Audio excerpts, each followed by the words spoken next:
السلام علیکم ورحمۃ اللہ وبرکاتہ۔ حضور نبی کریم صلی اللہ علیہ وآلہ وسلم نے مختلف اذکار اور تسبیحات کی فضیلت کو بیان فرمایا ہے جن کا تعلق اللہ تعالیٰ کی یاد اور اس کی رضا کے حصول سے ہے۔ ان میں سے ایک خاص تسبیح سبحان اللہ و بحمدہ ہے۔ حضرت ابو ہریرہ رضی اللہ تعالی عنہ سے روایت ہے کہ رسول اللہ صلی اللہ علیہ وآلہ وسلم نے فرمایا، جو شخص صبح و شام 100 مرتبہ سبحان اللہ و بحمدہ کہے اس کے گناہ مٹا دیے جاتے ہیں۔ کیا کیے جاتے ہیں؟ گناہ مٹا دیے جاتے ہیں، چاہے وہ سمندر کی جاگ کے برابر ہوں، چاہے وہ سمندر کی جھاگ کے برابر ہوں۔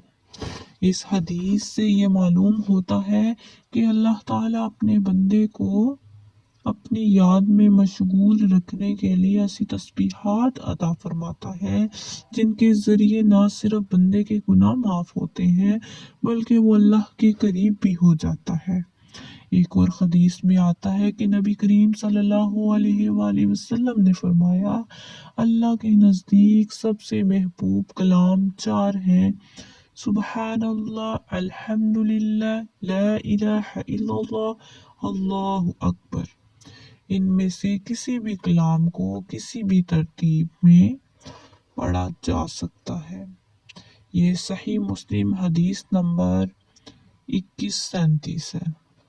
یہ تسبیحات دل کو سکون دیتی ہیں، زبان کو پاکیزگی عطا کرتی ہیں اور انسان کے تعلق کو اللہ تعالیٰ کے ساتھ مضبوط کرتی ہیں۔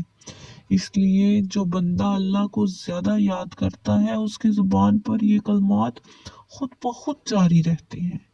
یہی وجہ ہے کہ حضور صلی اللہ علیہ وآلہ وسلم نے اس اذکار کو زیادہ سے زیادہ کرنے کی ترغیب دی تاکہ بندہ اللہ کی رحمت اور مغفرت کے قریب ہو سکے۔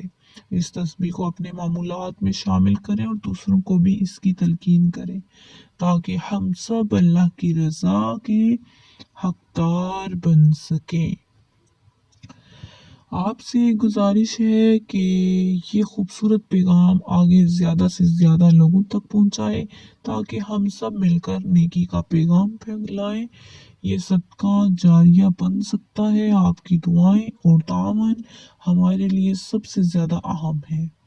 اگر آپ مزید ایسے ہی پیغامات چاہتے ہیں تو ہمارے ساتھ جڑے رہیں، چینل کو